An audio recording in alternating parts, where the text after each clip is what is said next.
Pokud tak neučiníte, naše trpělivost přeroste v nenávist a při příštím protestu přijedeme do Prahy. Ale ne s klíči, ale s bejpelovými zelemi a vyženeme vás ze všech parlamentů a úřadů jako při první pražské defenestraci.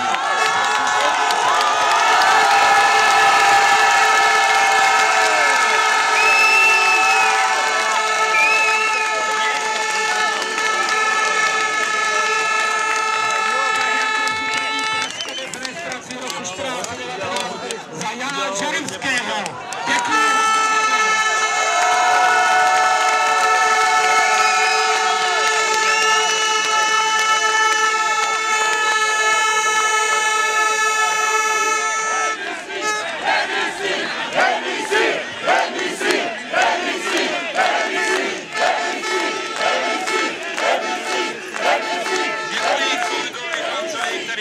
Pomáhal s přípravou této demonstrace a vyjádřil taky některé své názory. Přátelé, mám pro vás aktuální informaci od našich kolegů z Prahy.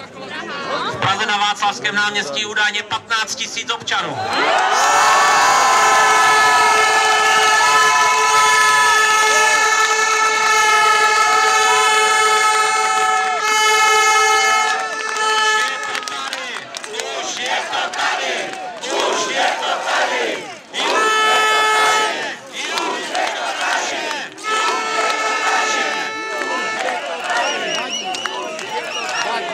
Podle informací z jiných měst, tak jako tady na Masarykově náměstí v Ostravě, i v jiných městech, kde se pořádá tato demonstrace dnešní den, jsou náměstí zaplněná.